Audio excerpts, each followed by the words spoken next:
pour un nouveau podcast. Merci de nous retrouver ce jour. Nous sommes le vendredi. Nous sommes donc vendredi 9 juillet 2021 pour un nouveau direct, un nouveau podcast. Deux grandes questions et puis quelques lignes de texte que je vais vous lire puisque ça revient sans cesse. C'est obsédant. Ça peut justement être une obsession, savoir ce qu'il va advenir des intelligences artificielles, vers l'éveil des machines, si oui, comment le savoir, vers la singularité technologique, l'époque à laquelle les machines vont pouvoir justement avoir conscience d'elles-mêmes. Beaucoup pensent que c'est impossible. On va tenter de mettre les points sur les i et les barres sur les t si vous voulez. Vous avez un coffre sur des lives, je vous l'envoie. Merci de le récupérer jour après jour du lundi au vendredi de 13h30 à 14h pour un nouveau podcast de la tech, un mode audio, ça s'enregistre. Vous pouvez le retrouver sur le Bonjour la Base, Spotify, SoundCloud, l'Apple Podcast. Profitez-en pour passer aussi faire un tour sur Telegram, réservoir live, Telegram. Ça s'ambiance, ça s'embouchonne pas mal. Il y a pas mal de news, pas mal d'articles, pas mal de nouvelles. Bonjour vous, le coffre, il est parti. Donc vous êtes deux à avoir récupéré le coffre. Il fallait être plus nombreux.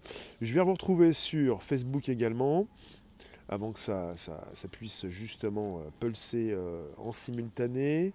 Est-ce que j'arrive à récupérer le direct? Oui. France, Edith, Katia, Joël et ceux que je n'ai point vus, bonjour.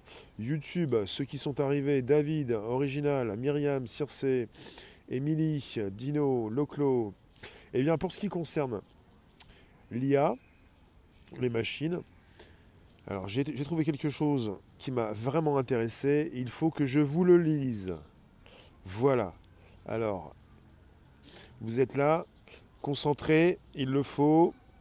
Donc, pour ce qui concerne l'éveil, la conscience, certains spécialistes pensent que oui. D'autres estiment au contraire que cela est impossible. Mais tout dépend en réalité de ce que l'on entend par le terme conscience. La notion de conscience englobe plusieurs concepts philosophiques et est de ce fait particulièrement complexe à définir.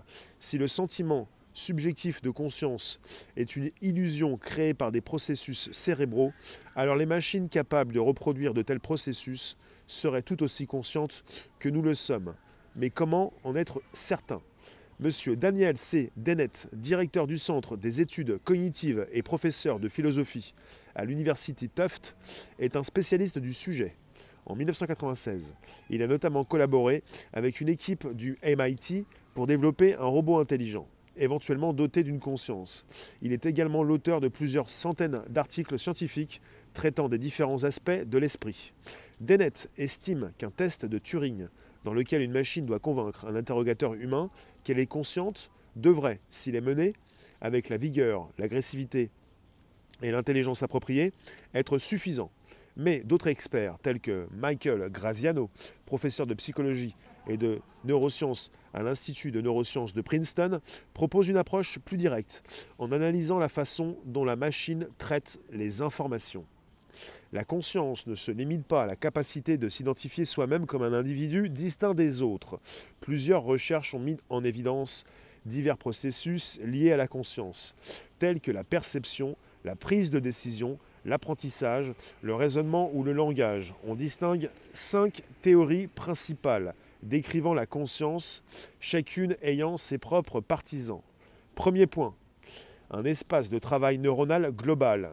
Les informations extérieures entrant dans le cerveau rivalisent pour attirer l'attention dans le cortex et le thalamus. Lorsqu'un signal est plus fort que les signaux d'autres informations, il est diffusé à travers le cerveau dans l'espace de travail global. Ce signal est alors enregistré consciemment. Point numéro 2. Un schéma d'attention. Le cerveau a évolué pour contenir un modèle de la façon dont il se représente lui-même, comme un miroir auto-réfléchissant. La conscience ne serait alors qu'un mirage créé par un traitement neuronal sophistiqué. Point numéro 3. Un traitement prédictif. Le cerveau est une machine prédictive, ce qui signifie qu'une grande partie de notre expérience consciente et de notre individualité est basée sur ce que nous attendons, et non sur ce qui existe. Point numéro 4, une information intégrée. La conscience ne se limite pas au cerveau, mais survient dans tout système en raison de la façon dont l'information se déplace entre ces sous-systèmes. Le degré d'intégration de cette information est défini par une valeur appelée phi, phi, phi. Selon cette théorie, tout système avec un phi supérieur à 0 est conscient. Point numéro 5. Une réduction objective orchestrée. Des éléments structurels microscopiques dans le cerveau, appelés microtubules, peuvent exister sous forme de superposition de tous les états possibles. Ce système quantique s'effondre en un seul état lorsque la masse des microtubules qu'il contient dépasse un certain seuil et cet effondrement crée la conscience. Les recherches de Graziano se concentrent sur la base cérébrale de la conscience. Le cerveau humain parvient à la conclusion qu'il a une expérience interne et subjective des choses, une expérience qui est non physique et inexplicable. Comment un cerveau arrive-t-il à ce genre d'autodescription? Quel est l'avantage adaptatif de ce style d'autodescription? Quel système dans le cerveau calcule cette information? Voilà tout autant de questions auxquelles tente de répondre le professeur et son équipe. Son hypothèse de schéma d'attention considère la conscience comme le modèle simplifié du cerveau de son propre fonctionnement. Graziano pense ainsi qu'il est possible de construire une machine qui possède un modèle autoréfléchissant similaire. Alors, il explique, si nous pouvons la construire de manière à ce que nous puissions voir dans ses entrailles, alors nous saurons qu'il s'agit d'une machine qui a une riche description d'elle-même. Partant du principe que la machine pense et croit avoir une conscience, il serait alors possible de le vérifier en examinant comment elle traite ces informations. Pour ce spécialiste, la conscience pourrait apparaître dans n'importe quelle machine, qu'elle soit purement logicielle ou faite de matière, biologique ou autre. Une hypothèse qu'Anil Seth, professeur de neurosciences cognitives et computationnelles à l'université de Sussex et co-directeur du Sackler Center for Consciousness, ne soutient pas complètement. Il souligne en effet que l'on ne sait toujours pas si la conscience est indépendante ou non du substrat. Ainsi, pour lui, déterminer si une machine est consciente ou non revient à déterminer si elle possède des analogues de structures cérébrales connues pour être essentielles à la conscience chez l'homme, et déterminer de quoi sont faites ces structures. Dans le cadre de la théorie de l'information intégrée de la conscience, il peut être plus simple d'identifier la conscience d'une machine. En effet, il suffit en principe de s'assurer que phi est supérieur à 0, mais en pratique, le calcul de phi est insoluble en matière de calcul, sauf pour le plus simple des systèmes. Ainsi, même si une machine était conçue pour intégrer des informations, nous n'aurions pas la capacité de dire si elle est consciente ou non. Phil McGeer, de l'université Maynooth, en Irlande, est plus catégorique. Pour lui, les machines ne peuvent simplement pas être conscientes. Il souligne en effet que par définition, les systèmes intégrés ne peuvent pas être compris en observant leurs différentes parties. Or, les machines sont constituées de composants qui peuvent être analysés indépendamment. Par conséquent, ce sont des systèmes désintégrés. Et les systèmes désintégrés peuvent être compris sans recourir à l'interprétation de la conscience. Ce point de vue est d'ailleurs partagé par Selmer Briggs-Jord, directeur du Rensselaer Artificial Intelligence and Reasoning et spécialiste des fondements logico-mathématiques et philosophiques de l'intelligence artificielle. Il est notamment l'auteur de l'ouvrage What Robot Can and Can't Be, qui s'intéresse au développement de machines se comportant comme des humains. Pour lui, les machines ne pourront jamais être dotées d'une conscience, tout simplement parce qu'elles sont dénuées de cette sorte de substance non matérielle sur laquelle repose notre propre sentiment subjectif d'être conscient.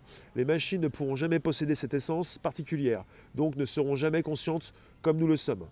Les machines deviendront sans aucun doute de plus en plus intelligentes. Elles sont déjà capables de calculer, de raisonner, d'analyser et de prédire des événements à une vitesse qui dépasse très largement les capacités humaines.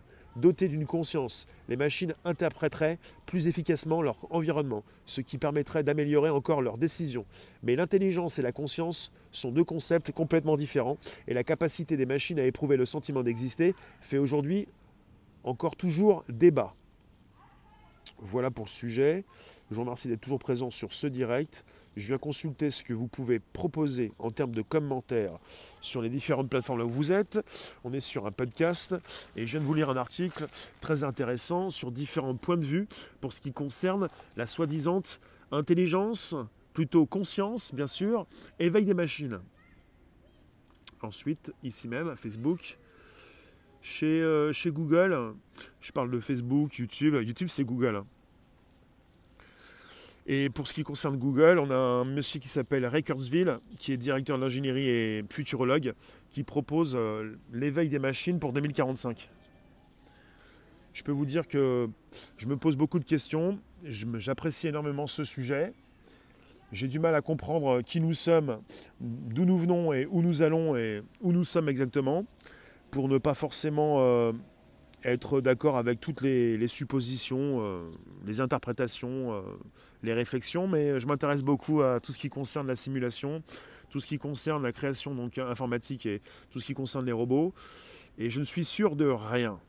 Mais je m'intéresse à beaucoup de choses, et plus j'apprends, plus je comprends que je ne connais rien, et que je suis complètement à la ramasse sur ce qui peut se passer en ce moment pour nous, et sur ce qui s'est déjà passé. Et je peux vous dire que lorsque j'ai compris, et je vais le répéter dans ce sujet, que chez Hanson Robotics, ceux qui ont donc conçu la première citoyenne d'Arabie Saoudite, Sophia Hanson, lorsqu'ils ont conçu SingularityNet, ce qui concerne l'intelligence artificielle décentralisée, on est parti sur autre chose. On est vraiment parti sur de l'intelligence artificielle sur Internet, en mode décentralisé, ce qui fait qu'on ne pourra jamais débrancher les prises, comme chez Google et Facebook. De retour pour un nouveau sujet, partie numéro 2. Voilà, partie numéro 2 du podcast. On est de retour pour traiter de l'information en 2 parties pour un sujet absolument épatant. Je ne vais peut-être pas tout recommencer. Si, je relance tout. On est reparti. Merci de nous retrouver pour un nouveau podcast, partie numéro 2, d'un sujet absolument important pour ce qui concerne l'intelligence artificielle. Et bien finalement, savoir si elle deviendra consciente ou pas, et si elle devient consciente, est-ce que nous pourrions nous-mêmes être au courant de cette conscience? C'est le sujet d'aujourd'hui, pour un podcast qui se retrouve régulièrement du lundi au vendredi de 13h30 à 14h. Merci de nous retrouver sur cette partie ultime, où nous envisageons l'impossible. Alors, pour ce qui concerne justement le sujet, on était parti avec de grandes questions. Alors, une machine peut-elle développer une conscience? Et si oui, comment pourrions-nous le savoir? Eh bien, certains spécialistes pensent que oui, d'autres estiment au contraire que cela est impossible. Et puis précisément, je vous ai délivré 5 points, parce que je vais vous proposer de nouveau les 5 théories principales décrivant la conscience, avec chaque théorie qui a ses propres partisans. Première théorie, un espace de travail neuronal global. 2 points. Les informations extérieures entrant dans le cerveau rivalisent pour attirer l'attention dans le cortex et le thalamus. Lorsqu'un signal est plus fort que les signaux d'autres informations, il est diffusé à travers le cerveau dans l'espace de travail global. Ce signal est alors enregistré consciemment. On est parti sur une théorie numéro 2, un schéma d'attention. Le cerveau a évolué pour contenir un modèle de la façon dont il se représente lui-même, comme un miroir auto-réfléchissant. La conscience ne serait alors qu'un mirage créé par un traitement neuronal sophistiqué. Point numéro 3, un traitement prédictif. Le cerveau est une machine prédictive, ce qui signifie qu'une grande partie de notre expérience consciente et de notre individualité est basée sur ce que nous attendons, et non sur ce qui existe. Point numéro 4, théorie numéro 4, une information intégrée. La conscience ne se limite pas au cerveau, mais survient dans tout système en raison de la façon dont l'information se déplace entre ces sous-systèmes. Le degré d'intégration de cette information est défini par une valeur appelée phi. Selon cette théorie, tout système avec un phi supérieur à 0 est conscient. Et 5e théorie, une réduction objective orchestrée. Des éléments structurels microscopiques dans le cerveau, appelés microtubules, peuvent exister sous forme de superposition de tous les états possibles. Ce système quantique s'effondre en un seul état lorsque la masse des microtubules qu'il contient dépasse un certain seuil, et cet effondrement crée la conscience. Voilà pour les 5 théories qui ont chacun leurs partisans, avec différents spécialistes qui vont vous dire ou non si la machine peut un jour ou l'autre devenir consciente.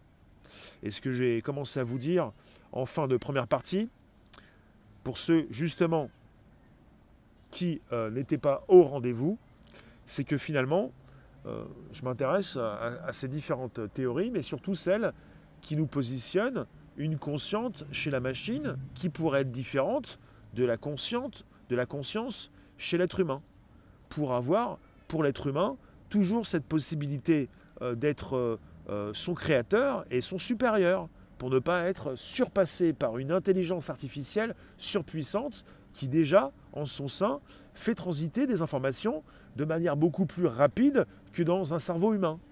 Bonjour vous tous en tout cas, n'hésitez pas, vous pouvez toujours inviter vos contacts, vous abonner, récupérer le lien présent sous la vidéo pour l'envoyer dans vos réseaux sociaux, groupages et profils. On est sur le Bonjour la base, sur Spotify, SoundCloud et l'Apple Podcast. Pour l'instant sur YouTube, Facebook, des lives et consorts pour un sujet qui concerne l'intelligence artificielle. Et souvent on appelle ça la singularité technologique, date à laquelle on verra donc l'éveil des machines. Et la question qui était posée est très objective, c'est justement, c'est ce que je répète aussi régulièrement, une machine, donc, dans un premier temps, peut-elle développer une conscience? Et si oui, la question que je vous pose régulièrement, comment pourrions-nous le savoir? Et j'ai voulu vous dire, et je vous ai dit, même si ça a coupé, je relance, vous n'étiez pas là, ça ne s'est pas forcément enregistré, ça s'est enregistré pour le replay. Je vous ai dit, ce qui m'a intéressé il n'y a pas si longtemps que ça, c'est la proposition déjà de chez Hanson Robotics de Sophia Hanson, ce robot qui est un robot humanoïde, qui est doté d'une intelligence bien sûr.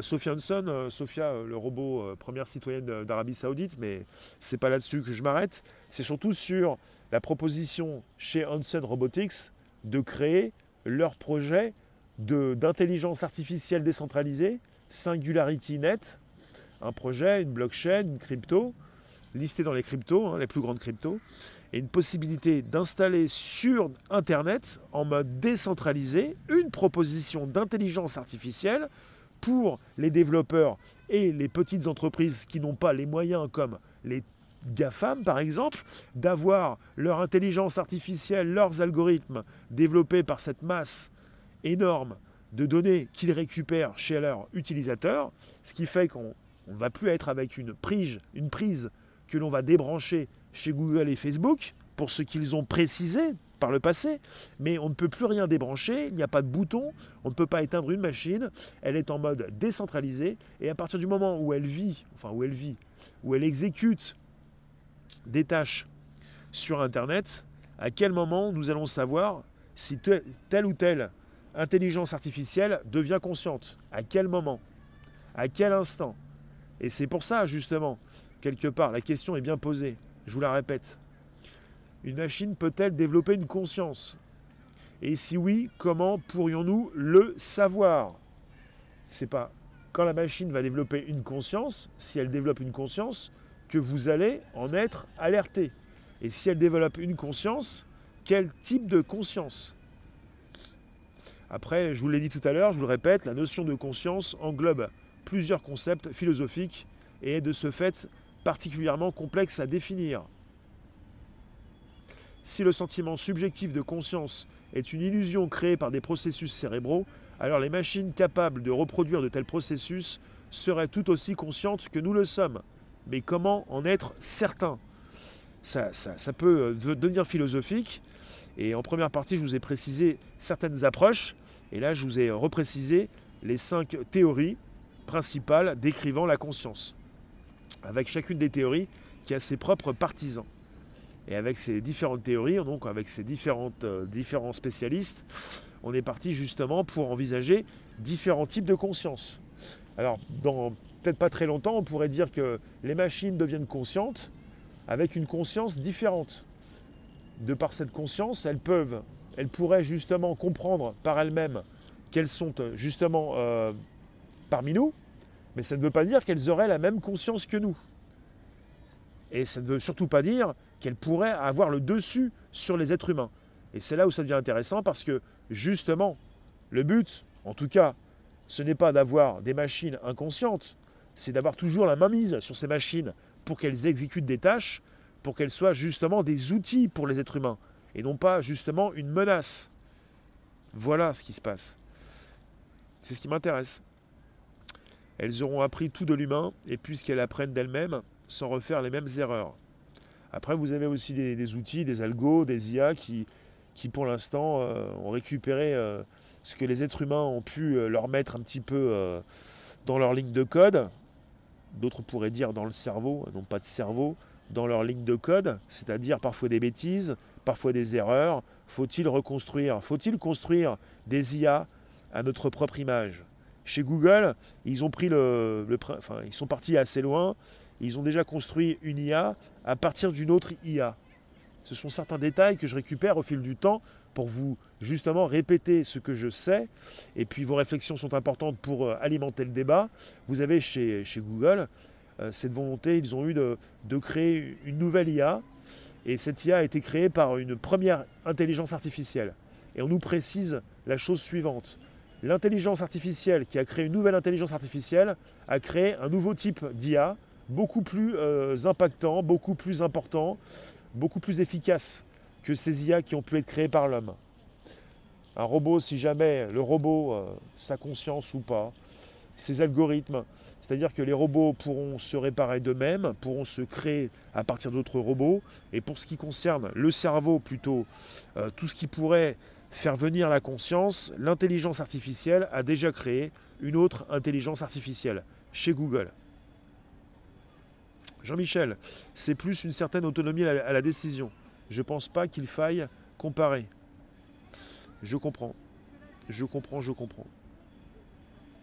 Après, le sujet, est-ce qu'on va se retrouver avec des IA conscientes? Est-ce qu'on pourrait se marier avec? Le seul souci, c'est quelque chose qui vient aussi de chez Google. Google est l'entreprise la plus puissante du monde. Google est maître dans les NBIC, tout ce qui concerne les nanorobots, la biotechnologie, l'informatique et les sciences cognitives.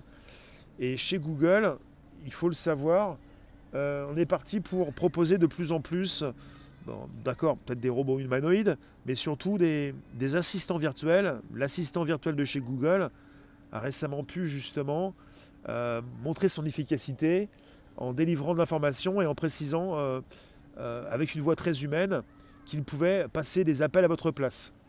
On va entrer dans un monde de plus en plus, il faut le comprendre, par rapport à ce sujet qui concerne la conscience, soi-disant conscience, pour l'éveil des machines, une singularité technologique prévue par Google en 2045, on va entrer de plus en plus avec des robots humanoïdes, une tête, 2 bras, 2 jambes, et surtout, parce qu'on ne voit pas forcément ces robots dans nos rues, on se dit on n'est pas encore dans Terminator, on a souvent peur d'un robot qui pourrait nous faire du mal, on va se retrouver dans un monde sans contact, avec de plus en plus des appels, des personnes qui peuvent vous appeler, mais qui ne sont pas des personnes, mais des entités, des robots qui peuvent passer des appels à votre place. Et là où, quelque part, ça a fait son effet quand Google a présenté son assistant virtuel, il y a quelques mois, c'est que le Google Assistant, il a tellement une voix humaine que quelque part, quand il faisait ce test pour appeler les restaurateurs ou les salons de coiffure, eh bien on a précisé pour le grand public que l'assistant virtuel de chez Google pourrait par la suite dire aux humains qu'il est un robot.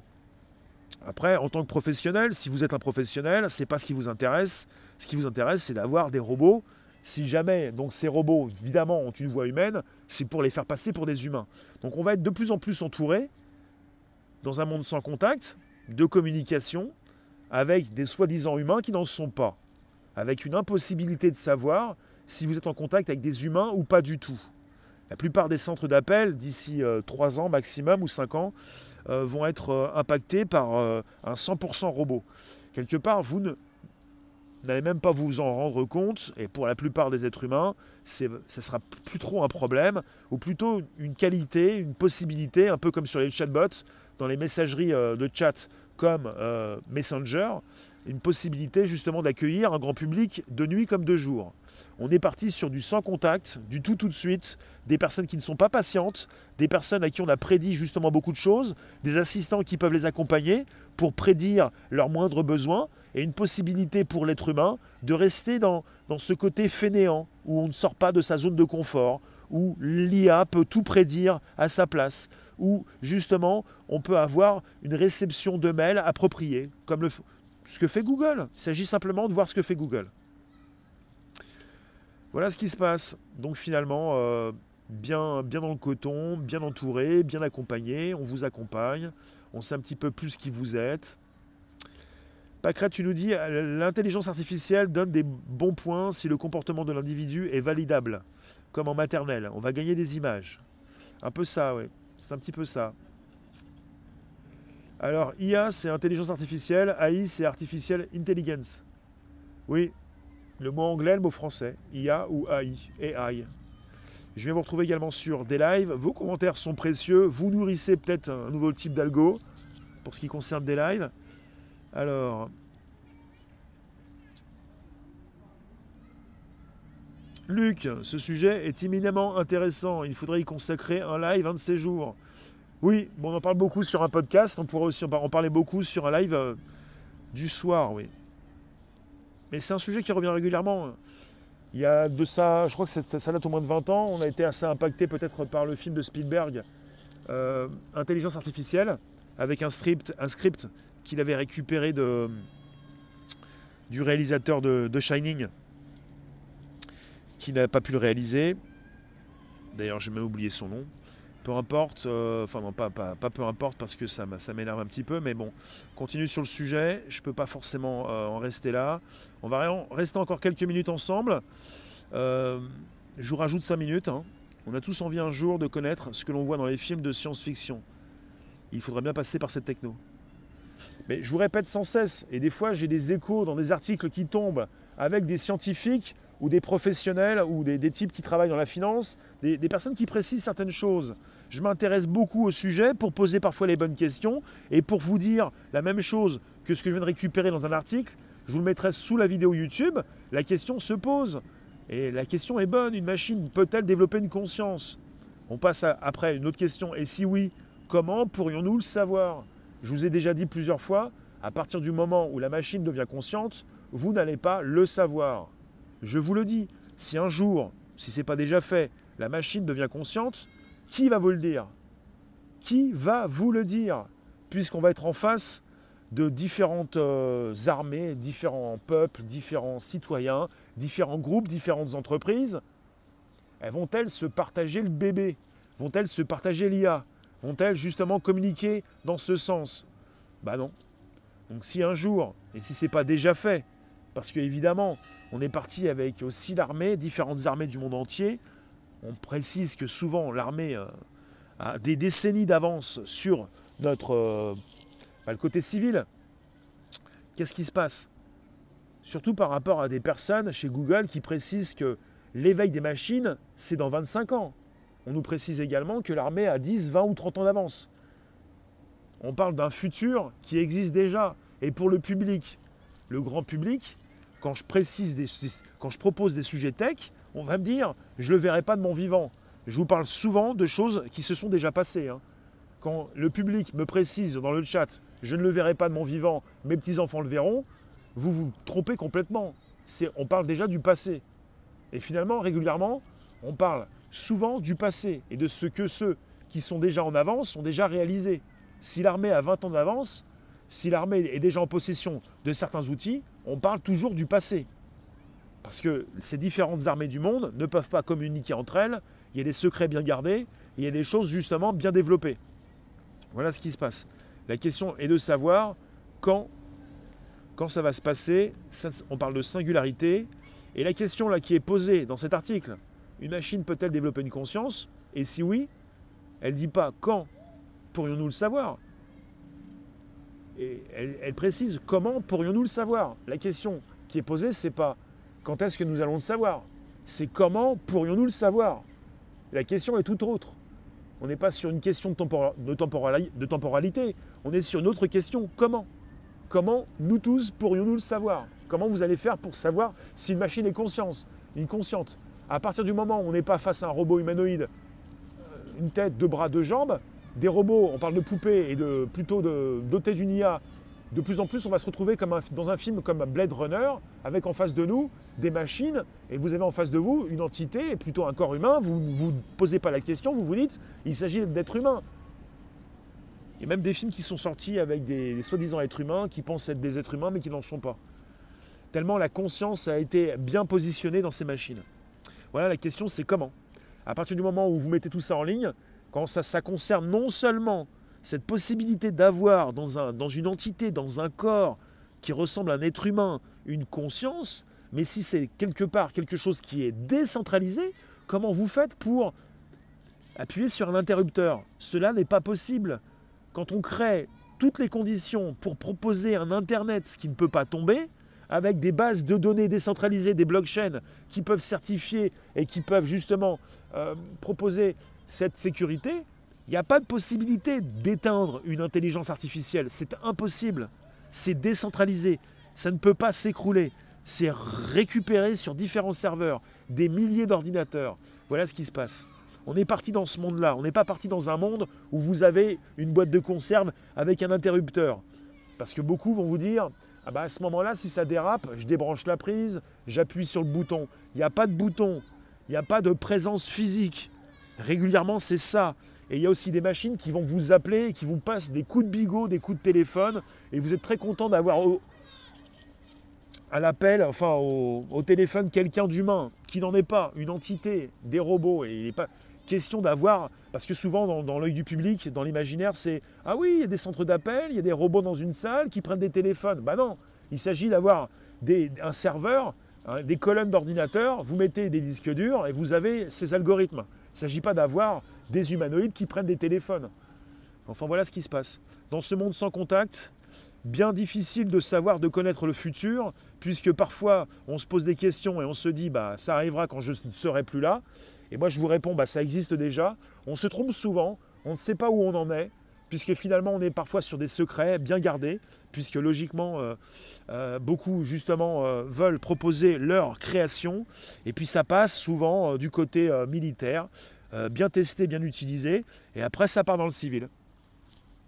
Oui, c'est Monsieur Kubrick, ouais. Monsieur Kubrick qui avait écrit, merci Evelyne, le scénario de AI, ça fait au moins 20 ans, et le film a été réalisé par Spielberg.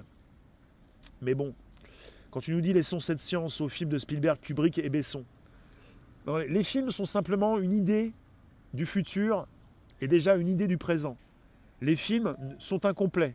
Les films nous proposent des parcelles, des morceaux d'une réalité qui déjà peut-être est la nôtre et deviendra peut-être aussi plus tard la nôtre. Merci vous tous en tout cas. On se retrouve tout à l'heure à 16h pour un nouveau direct. Et puis 17h et 18h.